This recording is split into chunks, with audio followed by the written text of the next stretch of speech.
Welcome to Starbucks. तो जैसा कि आप सब जानते हैं कि मैंने आपसे पहले कहा था कि मैं इनटू द रोज़ गार्डन को एक्सप्लेन करूंगी, जिसका शायद आप अभी नाम कुछ और देख रहे होंगे। लेकिन क्योंकि मैंने वादा करा था, तो इसको मैं अभी आप सबके सामने एक बेड टाइम स्टोरी की तरह सुनाऊंगी। तो बेहतर होगा अगर आप ये कहानी रात को सुने। तो चलिए अपनी वॉल्यूम 1 स्टार्ट करते हैं। वॉल्यूम 1 में हमारे पास 3 मेन कैरेक्टर हैं, 2 जो कि आप पहले से देख चुके हैं, एरोक टाइवेंट एंड क्लॉफ। तीसरा कैरेक्टर है जिससे क्लॉफ ने शादी कर ली थी, राफेल वेस्टवुड।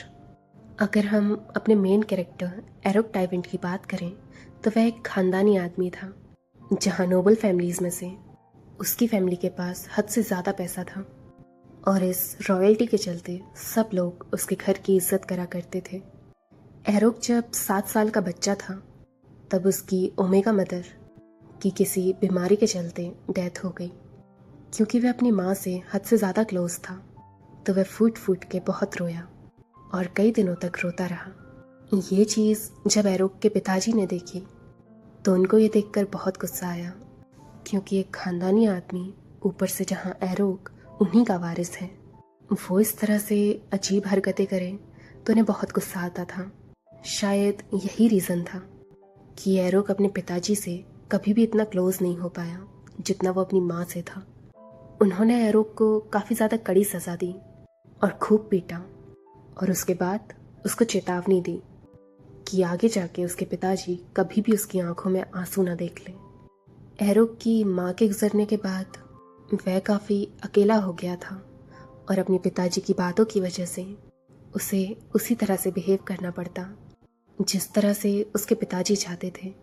उस पूरे घर में अगर उसकी कोई परवाह करता था तो वो उनका बटलर ही था, जिसे दिल से एरोक के लिए बुरा लगता था।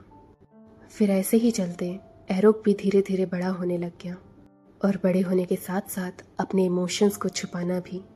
वह सीरियस रहता, ज़्यादा हंसता नहीं, और एक घमंड का चेहरा हमेशा अपने पास रखता, जिसकी वजह से कोई भी एरोक से बात करे तो उन्हें थोड़ी हिचकिचाहट होती।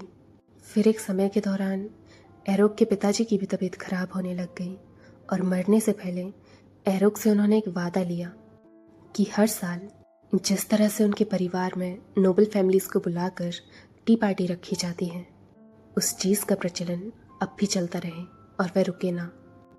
उसके पिताजी की मृत्यु के बाद एरोक भी इसी चीज़ को फॉलो करता और हमेशा टी पार्टीज़ रखता। इन्हीं टी पार्टीज़ में से एक टी पार्टी में वह हमारे दूसरे मेन लीड क्लॉफ से मिला, और उससे मिलने के बाद एरोक की पूरी ज़िंदगी बदल गई। आखिर ऐसा क्या हुआ, देखते हैं। उस दौरान टी पार्टी में एरोक हद से ज़्यादा परेशान था, क्योंकि ख़ानदानी आदमी में से जितने भी नोबल फैमिलीज़ के लोग थे या फिर उनके फैमिलीज़ के ओमेगास, वे लगातार एरोक को इम्प्रेस करने की कोशिश कर रहे थे, जिसके चलते एरोक का सर घूमने लग गया। इसीलिए वह थोड़ी हवा खाने वहाँ से दूर निकल गया और अपने रोज़ गार्डन की ओर चलने लगा। वहीं एरोक को रोज़ गार्डन तक पहुँचने के लिए एक छोटे से पार्क से गुजरना पड़ता था। वह जैसे ही वहाँ से गुजर रहा था तो उसे एक अल्फा की स्मेल आने लगी। वो खुशबू एरोक को बहुत पसंद आई। हालांकि एरोक भी एक अल्फा था, पर फिर भी पता नहीं क्यों वह बस उस खुशबू के आगे खींचा चला गया। और एरोक ने देखा कि उधर एक शख्स खड़ा है जो कि बहुत ही खूबसूरत है, लंबा कद, ब्रॉड शोल्डर्स, और वह तीखी आंखें जो कि किसी भेड़िए से कम नहीं लग रही थी। उसकी पूरी पर्सनैलिटी काफ़ी ज़्यादा मैग्नेटिक थी। जी हाँ, वह इंसान और कोई नहीं, क्लॉफ था। एरोक जब उसे देख रहा था तो उसके मन में काफ़ी ज़्यादा विचार चल रहे थे कि ना जाने ये कौन है, और इसकी पर्सनैलिटी से तो ये एक वॉर जनरल लग रहा है। लेकिन फिर भी जो भी एरोक के इमोशंस होते वह अपने चेहरे पर नहीं आने देता, और फिर क्लॉफ को देखकर ऐसे ही पूछता है, तुम खो गए हो लगता है। क्लॉफ कहता है, हाँ। एरोक को वो आवाज़ इतनी ज़्यादा मैग्नेटिक लगती है कि पूछो ही मत, और वह पूछता है, तुम कहाँ जाना चाहते हो? मुझे खुशी होगी अगर मैं तुम्हें रास्ता दिखा दूँ तो।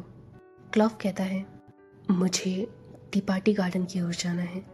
यह जगह काफ़ी ज़्यादा बड़ी है, कि मैं बार बार इधर खो रहा हूँ। एरोक कहता है, इस तरफ। और उसके बाद वे दोनों चलने लगते हैं। एरोक आगे जा रहा था और क्लॉफ उसका शांति से पीछा कर रहा था। दोनों ने इस सफ़र के दौरान एक दूसरे से कुछ नहीं पूछा, जिसकी वजह से एरोक को अजीब लगता है, क्योंकि आज तक किसी ने भी उसको इस तरह से साइलेंट ट्रीटमेंट नहीं दिया।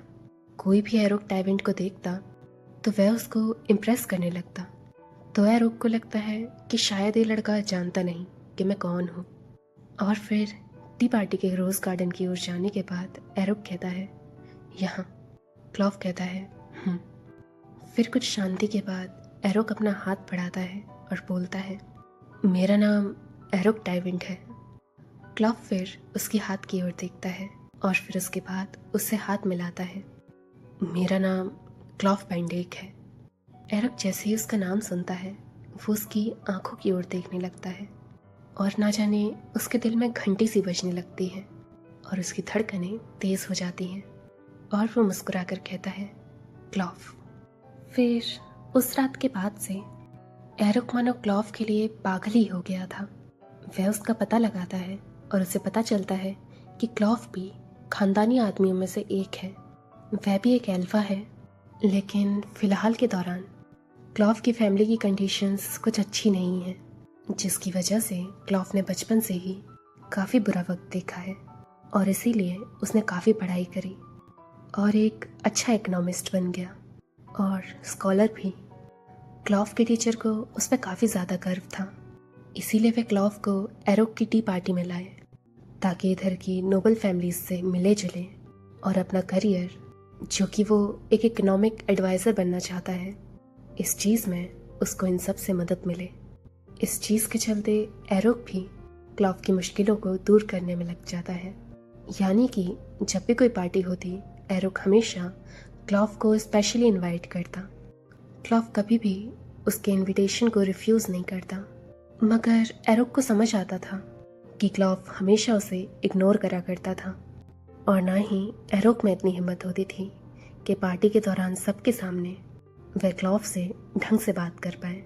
फिर एक रात एरोक ने पार्टी रखी थी और हमेशा की तरह क्लॉफ को भी बुलाया था, लेकिन उधर एरोक के एक सर्वेंट ने वो इनविटेशन एरोक को दोबारा थमा दिया और उसके कान में बोला कि क्लॉफ पेंडेक एंट्रेंस में उसका इंतज़ार कर रहे हैं, जिससे एरोक को अजीब लगता और वो सोचता, ये क्या तरीका हुआ? अगर मैंने उसे इनविटेशन भेजा है तो उसे मेरे पास आना चाहिए था, मेरा एंट्रेंस गेट पे वेट करना और ये चाहना कि मैं उसके पास आऊँ बहुत अजीब है। ये हमेशा मेरे लिए इतनी चीज़ें अजीब क्यों बनाता है? कम से कम एक बार तो ये पहल कर सकता है ना, हमेशा मुझे ही क्यों करनी होती है? इस पूरी जगह में एक इंसान ऐसा नहीं है जो मुझे इम्प्रेस ना करना चाहता हो, मगर ये ज़रा भी इंटरेस्ट नहीं दिखाता। लेकिन फिर भी क्लॉफ ने मेरा कभी इनविटेशन रिफ्यूज़ नहीं करा। इसका मतलब तो यही है कि वह ये चाहता है कि मैं शुरुआत से खुद से पहल करूं।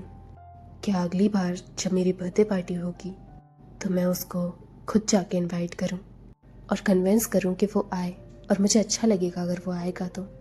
साथ ही साथ बर्थडे गिफ्ट में मैं उससे एक पेन मांग लूँगा, क्योंकि फ़िलहाल उसकी फाइनेंशियल सिचुएशन को देखकर यही गिफ्ट ठीक रहेगा और उसको अच्छा भी लगेगा, है ना? मैं चाहता हूँ कि अगले महीने वह मेरे बर्थडे पार्टी में आए। और ऐसे ही सोचते सोचते एरोक चलता जा रहा था और रास्ते में उसे झाड़ियों के पास क्लॉफ दिखता है जो कि उधर खड़ा हुआ था। एरोक उसे देखकर खुश हो जाता है और उसके पास जाने लगता है, और जब वह उसके पास जाता है तो उसे दिखता है कि वह किसी से बात कर रहा है। क्या ये किसी से बात कर रहा है? यह सीरियसली बात करते हुए भी कितना प्यारा लगता है। और एरोक कहता है, तुम इधर हो क्लॉफ।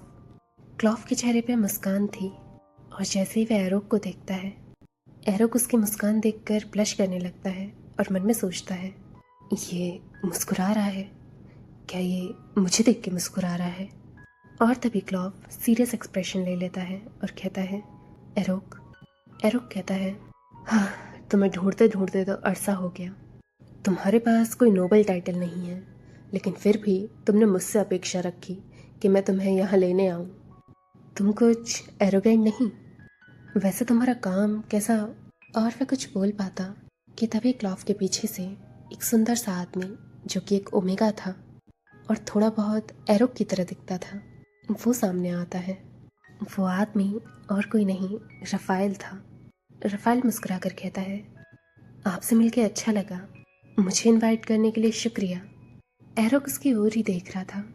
वहीं फिर क्लॉफ रफ़ाइल को अपने पास खड़ा कर देता है और उसके कंधे पर हाथ रखता है। एरोक को ये देखकर अच्छा नहीं लगता और उसका चेहरा, जो कि पहले काफ़ी खुश था, वह मायूस हो जाता है। रफ़ाइल एरोक का दूर का रिश्तेदार है, जिससे वह दोनों एक दूसरे के कज़न्स लगते हैं। वहीं रफ़ाइल क्लॉफ को ये बात बताने लगता है कि आखिरी बार उसने एरोक के पिताजी के फ्यूनरल में देखा था और क्लॉफ और रफ़ाइल एक दूसरे से बात करने लगते हैं, जिसकी वजह से एरोक अपने आप उन दोनों के पास से चला जाता है बिना कुछ कहे। वैसे मैं नहीं जानती कि आपको समझ आया होगा कि नहीं कि एरोक को कैसा लगा था। बस इतना मान लीजिए कि एरोक एक ऐसा फूल था जिसके पास हर तरह की तितली, हर तरह का भंवरा उसके इर्द गिर्द घूमता था, लेकिन एरोक किसी को नहीं चाहता था सिवाय क्लॉफ के। वहीं क्लॉफ वो उसको किसी आम आदमी के लिए रिजेक्ट कर देता है। तो इसमें एरोक का दिल और उसका ईगो दोनों टूटा था। फिर जब कोई नोबल फैमिली में से पार्टी रखता और एरोक को पता होता कि क्लॉफ आएगा, तो एरोक उधर जाता और हमेशा उधर क्लॉफ को रफ़ाइल के साथ फ्लर्ट करता हुआ यह रोमांटिक मोमेंट शेयर करता हुआ देखता, जिससे एरोक को काफ़ी ज़्यादा चिढ़ मचती और वो यही सोचता कि ठीक है, रफ़ाइल सुंदर है, वह एक ओमेगा है, लेकिन फिर भी वो एरोक से बेटर नहीं।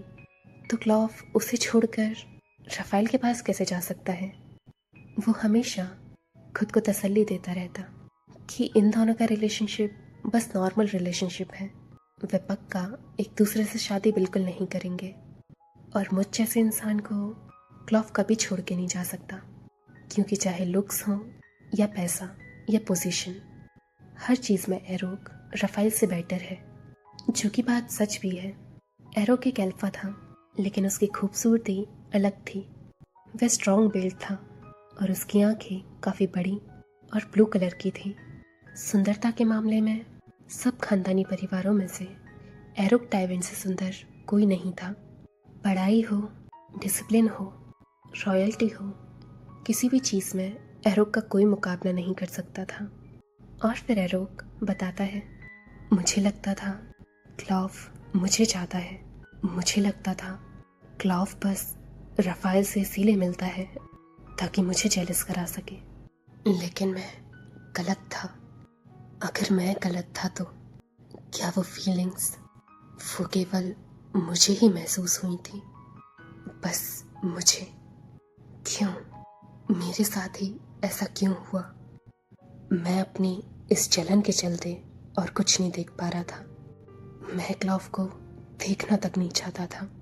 मैंने बहुत कोशिश करी कि अपने आप को दूसरी चीज़ों में व्यस्त रखूं। मैंने हर तरह की एंटीक बुक्स पढ़ी, हर तरह की एक्टिविटीज़ में खुद को झोंक दिया ताकि कुछ महीनों में मैं इस इंसान को अपने दिमाग से निकाल दूं और दिल से भी। लेकिन एक दिन एरोक को किसी से पता चलता है। वह नोबल विमेन बताती है कि क्लॉफ और रफ़ाइल ने अपनी एंगेजमेंट अनाउंस करी है। अब वो ऑफिशियली इस रिश्ते में बंधने वाले हैं। बस यही सुनने के बाद एरोक की सारी कोशिशें, जो कि उसने सोचा था सफल होंगी, वो सब व्यर्थ चली गई। और एरोक बताता है, मुझे रुक जाना चाहिए था। उस वक्त अपनी हद पार नहीं करनी चाहिए थी, या फिर अगर मुझसे नहीं झेला जा रहा था तो मुझे उधर से कहीं दूर चले जाना चाहिए था। लेकिन नहीं, मैं उधर उन दोनों को देखता रहा और हमेशा ये उम्मीद करता कि क्लॉफ कभी तो मेरे पास आएगा। और ऐसे ही चलते उनकी सगाई से शादी तक और उसके बाद रफ़ाइल के प्रेग्नेंट होने तक मैं सब देखता रहा, जिसकी वजह से मेरी जलन की अब कोई सीमा नहीं बची थी। अब ये चीज़ मैंने अपने दिल से ईगो तक ले ली थी। और हमें दिखाते हैं कि एरो कब वो गलती कर देता है जिस गलती से उसकी पूरी ज़िंदगी बदलने वाली थी। एरो बस्ती में जाता है और वहाँ कुछ गुंडों को पैसे देता है और बोलता है, मैं चाहता हूँ कि तुम उसको उसके किए की सज़ा दो। तो ये चीज़ एरोक ने राफेल के लिए कही थी। और यहाँ तक एरोक तब पहुँचा था जब एक दिन क्लॉफ के मेंटोर यानी कि टीचर और एरोक साथ में चाय पी रहे थे और वो टीचर हद से ज़्यादा क्लॉफ और राफेल की तारीफ़ें कर रहा था कि वे दोनों एक दूसरे के साथ बहुत अच्छे लगते हैं, लाइक पिक्चर परफेक्ट कपल। और ये भी कि अब क्लॉफ अपने करियर में काफ़ी ज़्यादा अच्छा कर रहा है और कई सारी नोबल फैमिलीज़ उसका क्लाइंट बनना चाहती हैं। और इसमें भी क्लॉफ की तरक्की को देखकर वह राफेल की ही तारीफ़ करते हैं कि राफेल से शादी करने के बाद क्लॉफ के पास गुड लक आया। और तभी प्रेग्नेंट राफेल और क्लॉफ आता है। राफेल के पेट में जो बच्चा था उसकी ड्यू डेट आने ही वाली थी शायद, क्योंकि अब काफ़ी समय हो गया था। और उसके बाद एरोक के सामने ही जानबूझकर क्लॉफ राफेल की हद से ज़्यादा केयर करने लगता है और हद से ज़्यादा उसके नज़दीक जा रहा था, जिसे देख एरोक को अजीब लग रहा था और उसे काफ़ी जलन महसूस हो रही थी। लेकिन क्लॉफ फिर भी नहीं मान रहा था और सिनिस्टरली एरोक को देख के मुस्कुरा रहा था। अब आप लोगों को ये बात जान के अजीब लगा होगा कि क्लॉफ आखिर ऐसे क्यों पेश आ रहा था। वह जानबूझ के एरोक को क्यों जलाना चाहता था, और क्या वो राफेल से सच में प्यार नहीं करता था क्या? तो क्लॉफ तो शुरू से ही कॉम्प्लिकेटेड कैरेक्टर है और ये चीज़ तो हमें आगे ही पता लगेगी। फिर उसके बाद वही एरोक ने उन गुंडों को ऑर्डर दिया, लेकिन ये बात क्लॉफ से अनजान थी कि एरोक ने उन गुंडों को केवल राफेल को धमकाने के लिए कहा था कि उसे डरा धमका कर क्लॉफ की ज़िंदगी से दूर रहने को बोले, नहीं तो वह उसको मार देंगे। लेकिन उन गुंडों की राफेल को देख के नीयत फिसल गई और उन्होंने राफेल का रेप कर दिया। जब उसका उन्होंने बलात्कार करा, ऊपर से जिस तरह से उसको पीटा कि राफेल खुद की जान नहीं बचा पाया, और साथ ही साथ जो उसकी कोख में बच्चा था वह भी कभी इस दुनिया को नहीं देख पाया। राफेल की इस मौत से एरोक डर गया था और उसे खुद पर काफ़ी ज़्यादा गुस्सा आया, लेकिन वो भी जानता था कि वो ये सब नहीं चाहता था और वो इसी असमंजस में रह गया कि उसने गलत करा या फिर नहीं। ये बस राफेल की डेस्टिनी में था। वहीं क्लॉफ, वो इस बात को अच्छे से जानता था। उन गुंडों से पता करवा कर वो जान चुका था कि ये सब एरोक डाइविंग ने कराया, जिससे बची कुची नफरत जो बची थी क्लॉफ के अंदर वो भी उसको एरोक के लिए हो गई। वह उससे हद से ज़्यादा नफरत करने लग गया। एरोक डाइविंड क्लॉफ के लिए एक ऐसा इंसान बन गया जिसने उसकी ज़िंदगी तबाह कर दी। उसका घर, उसका परिवार, उसका बच्चा, उसका पार्टनर, सब। और फिर कुछ समय के लिए क्लॉफ गायब हो गया। वहीं जब वह वापस आया तो वह काफ़ी अमीर बन चुका था।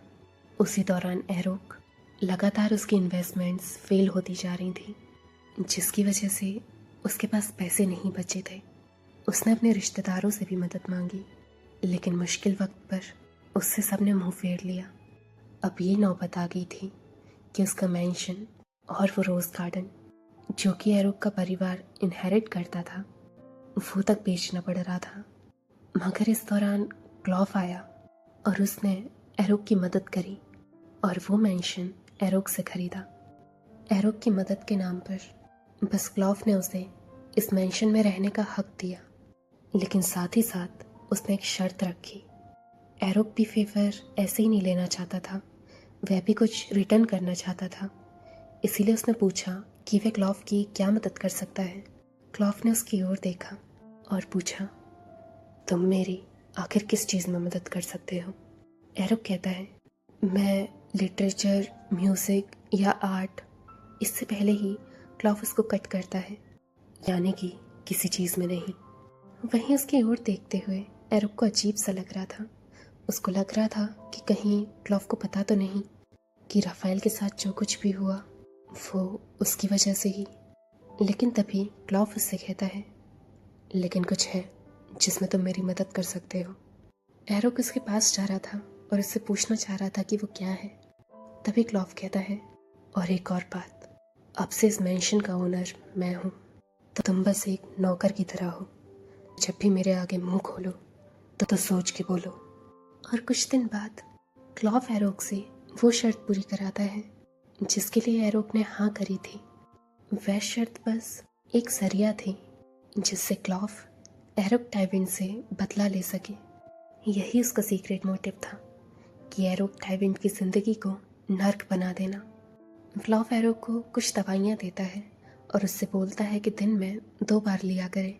एरोक को अजीब लगता है, लेकिन बाद में उसे समझ आता है कि वो बस एक एक्सपेरिमेंट का माध्यम है। ये दवाइयाँ एप्रोडेक्स हैं जो कि फेरोमोन्स को बढ़ाती हैं, जिससे इंसान की फिजिकल होने की नीड्स बढ़ जाती हैं।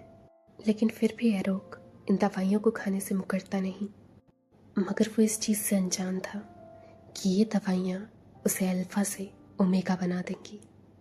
और वो इन दवाइयों को खाता रहता। उन दवाइयों से एरोक को बहुत दर्द होता और हर रात उसे ऐसा लगता जैसे ये दर्द बढ़ता ही जाता है। उसे बस ये समझ नहीं आता कि क्लॉफ इतनी डेंजरस पिल्स उसे कैसे खिला सकता है। वह हर रात यूं ही कुड़ता रहता और एक रात तो उससे झेला ही नहीं गया। उसे इतना दर्द हो रहा कि कमरे से बाहर तक उसकी आवाज़ें आ रही। जब बटलर ने यह महसूस करा तो उसको ये अजीब लगा। उसने पूछा एरोक से कि कहीं वो बीमार तो नहीं, पर एरोक हमेशा मना कर देता। और उसने बटलर से पूछा कि क्लॉफ कहाँ है, और वो सीधा क्लॉफ के पास गया। मैं नहीं जानता कि इन दवाइयों में क्या है, लेकिन इससे मुझे बहुत तकलीफ होती है। मैं और इन्हें नहीं ले सकता, तो इसे बंद कर दो। क्लॉफ पूछता है, तुम्हें क्या महसूस होता है? एरोक कहता है, वो पेट में दर्द, चक्कर आना और हर रात मुझे बुखार आ जाता है। मैं वो दर्द झेल नहीं पा रहा। ऊपर से जिस तरह की दवाइयों में तुम इन्वेस्ट कर रहे हो, मुझे नहीं लगता कि इन्हें कोई खरीदेगा। क्लॉफ फिर इसकी ओर देखकर कहता है, तुम्हें इन्वेस्टमेंट के बारे में क्या पता? कम से कम तुम्हारी तरह मैंने अपने परिवार का पैसा नहीं डुबाया। जो सिम्टम्स तुम्हें हो रहे हैं वो नॉर्मल है, क्योंकि तुम्हारी बॉडी अडाप्ट कर रही है, और क्योंकि अब ऐसा हो रहा है तो तुम्हें अब गोलियां बढ़ानी होंगी। ये सुन एरोक चौंक जाता है और उसे पता चलती है कि अब ये दवाइयाँ उसे दिन में 5 बार खानी होंगी, जिसके चलते उसकी तबीयत और बिगड़ने लगती है। एक रात उसको इतनी तेज़ दर्द हो रहा था कि उसको एहसास हो जाता है कि ज़रूर क्लॉफ को सच पता चल गया है, तभी इस तरह वो उसे टॉर्चर करना चाहता है। जब एरोक से वो दर्द झेला नहीं जाता और वो बाहर जा रहा होता है हेल्प के लिए, तभी उसके एनस से खून निकलने लगता है। ऐसा उसके साथ कभी नहीं हुआ था, जिसे देख वो डर जाता है। बिस्तर पर इतना खून देख वो चिल्लाने लगता है और अपने बटलर ह्यूगो को बुलाने लगता है, और उसके बाद बेहोश हो जाता है। जहाँ तक जितना उसे याद है, उस दौरान ह्यूगो और क्लॉफ एक दूसरे से बहस कर रहे होते हैं, जहाँ ह्यूगो उससे ट्रीटमेंट कराने को कह रहा था और बोल रहा था कि आज तक ऐसा मालिक के साथ कभी नहीं हुआ। लेकिन क्लॉफ उस पर चिल्ला देता है और उसकी नहीं मानता। फिर जब जैसे ही एरोक को होश आता है तो क्लॉफ उससे कहता है कि अब उसे दवाइयाँ लेने की कोई ज़रूरत नहीं, क्योंकि दवाइयों ने असर करना चालू कर दिया है। एरोक की तबीयत बहुत ख़राब थी, इसीलिए वो सीधा दोबारा सो जाता है। वहीं वो इस बात से अनजान था कि ह्यूगो अब भी क्लॉफ से गुजारिश कर रहा था कि वो एरोक को डॉक्टर के पास ले जाए। जब क्लॉफ उसे धमकाता है कि वह उसे नौकरी से निकाल देगा, तो ह्यूगो बस यही कहता है कि वह एरोक का ही बटलर है और पूरी ज़िंदगी उसने एरोक का ही ध्यान रखा है। अगले दिन जब सुबह होती है तो एरोक को पता चलता है कि उसका बटलर ह्यूगो अब उधर नहीं है। उसकी जगह कोई और सर्वेंट मार्था उसकी देखरेख करती है। मार्था एरोक के साथ हद से ज़्यादा क्रूर थी और ना ही ढंग से उससे बात करती थी, बस अपना काम करके उधर से चली जाती थी। एरोक को बहुत बुरा लगता है। वो मेंटली, फिजिकली और इमोशनली बहुत परेशान रहने लग गया था। रोज़ उसकी बॉडीज़ में अजीब से सिम्टम्स होते, ऐसे सिम्टम्स जो कि किसी ओमेगा की बॉडी में होते हैं। वहीं पूरे उस मेंशन में कोई इससे बात नहीं करा करता था। एक दिन जब वह क्लॉव से बात करने गया कि ये सब है क्या, तो क्लॉव उसे इग्नोर कर रहा था। तभी एरोक के पीछे से फ्लूइड निकलने लग गया, जैसे कि वो हीट में हो और अब उसे फिजिकल होने की नीड हो रही हो, जो कि केवल ओमेगा की बॉडी में होता है। उसको ऐसे हीट में देख क्लॉव उसके पास आता है और कहता है, रुको, तुम तो। तभी एरोक उसे पीछे ढकेलता है, मुझे जाने दो। और उसे तभी अपनी गलती का रियलाइज़ होता है, मुझे माफ़ कर दो, पता नहीं मैंने ऐसे क्यों रिएक्ट करा। क्लॉव कहता है, तुम्हारी हरकतों से तो तुम एक ओमेगा की तरह लग रहे हो, जो कि अपनी हीट में हो। और क्लॉव उसके पास जाके उसकी खुशबू स्मेल करने लगता है, और तुम्हारी खुशबू ये भी अलग है। एरोक फिर उसे पीछे ढकेलता है और कहता है, देखो, मैं जानता हूँ कि मैं और रफाइल एक से दिखते हैं, लेकिन तुम मुझे ओमेगा की तरह मान रहे हो। ये पैथेटिक है, मैं उसके जैसा कभी। तभी क्लॉव एरोक को कॉलर से पकड़ता है और उसे उठाते हुए कहता है, संभल के, एक आवाज़ मुझसे ऊंची करी तो मैं यहीं तुम्हारी ज़बान काट दूंगा। एरोक डाइवेंट, तुम्हें मुझे बहुत बड़ी कीमत चुकानी है। एरोक को समझ नहीं आता, मतलब उसे शक था कि हाँ क्लॉव सच जानता है, पर अभी वो घबरा गया था। और क्लॉव कहता है, सच कहूँ तो तुम्हारी शक्ल देखते ही मुझे तुम्हें मारने का मन करता है, लेकिन इससे तो तुम शांति से मरोगे। इससे अच्छा ये होगा कि मैं तुम्हें पल पल तड़पाऊं, जिस तरह से तुमने मेरे साथ करा वही करूं। और वो एरोक को छोड़ देता है और एरोक ज़मीन पर गिर जाता है और जाते जाते एरोक से कहता है, मैं तुमसे रात को मिलने आऊँगा। वहीं रात में एरोक बेड पे बैठा हुआ था। उसे नहीं समझ आ रहा था कि ये सब चल क्या रहा है, और वो सोचता है, ये नहीं हो सकता, ऐसी कोई दवाई नहीं हो सकती। किसी अल्फा को ओमेगा बनाना, ऐसी दवाई एग्जिस्ट भी कैसे कर सकती है। क्लॉव कभी भी मुझे ये सब नहीं खिलाएगा, नहीं, कभी नहीं। वो ऐसा नहीं कर सकता मेरे साथ। और तभी दरवाज़ा खुलता है। वहाँ क्लॉव था। वो सीधा एरोक की तरफ आ रहा था। एरोक उसे पुकार रहा था, लेकिन वो बिना कुछ कहे उसी की ओर चला जा रहा था और सीधा आकर उसके ऊपर चढ़ जाता है और उसके साथ ज़बरदस्ती करने की कोशिश करने लगता है। एरोक चिल्ला रहा था और कह रहा था उसे कि वह रुक जाए, लेकिन क्लॉव नहीं सुनता उसकी और सीधा उसे एक थप्पड़ मारता है। एरोक फिर कहता है, मैं अल्फा हूँ, तुम ऐसा नहीं कर सकते।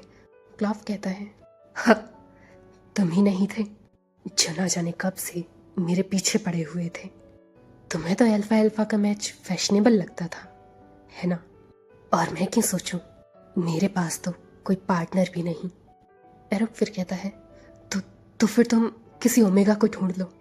ये सुन क्लॉव हल्का सा मुस्कुराता है और एरोक के एकदम करीब चला जाता है और उसके सामने कहता है, इसीलिए तो मैं इधर आया हूँ। ये सुन एरोक घबरा जाता है। तुमने तो कहा था कि वो फेरोमोन्स बढ़ाने के लिए हैं। क्लॉव कहता है, मैंने सच कहा था, वो ओमेगा फेरोमोन्स बढ़ाने के लिए हैं। और क्लॉव अपने कपड़े उतारने लगता है। एरोक चौंक जाता है कि उसके साथ एकदम से क्या हो गया। वहीं क्लॉव उससे कहता है, तुमने मुझसे मेरा पार्टनर छीना, मेरा बच्चा छीना, तो सही यही होगा कि वो सब मैं तुमसे ही लूं, है ना लॉर्ड डाइविंग। और उसके बाद वह एरोक के साथ ज़बरदस्ती करने लगता है। वहीं एरोक को सच पता चल गया था। ये सब जानता है, क्लॉव सब जानता है, और अब वो मुझसे इस चीज़ का बदला लेगा। तो इसी के साथ हमारा चैप्टर ख़त्म होता है। ये पार्ट 1 था सीज़न 1 का, और नेक्स्ट पार्ट मैं जल्दी ही डालूँगी। आप लोग बताना कि आपको ये सब इस तरह से पसंद आ रहा है या नहीं। अगर नहीं आता तो फिर मैं दूसरी स्टोरी स्टार्ट कर दूँ ताकि, और अगर इसी तरह से आपको पसंद आ रहा है तो मैं यही डालने लग जाऊँ। रही बात जो लोग कह रहे हैं कि मैं सीधा सीज़न 2 से स्टार्ट करूं, तो मैं ऐसा नहीं कर सकती, क्योंकि मैं अपने चैनल पे अगर कोई स्टोरी डाल रही हूं तो वो स्टार्टिंग से एंडिंग तक पूरी होनी चाहिए, ताकि कोई और न्यू पर्सन आए तो उसको स्टार्टिंग से देखे। तो इसीलिए अगर आप सीज़न 2 देखना चाहते हैं तो आपको सीज़न 1 को भी सपोर्ट करना होगा। बाकी थैंक यू सो मच। आगे की कहानी जानने के लिए देखते रहिए स्टोरी बग्स।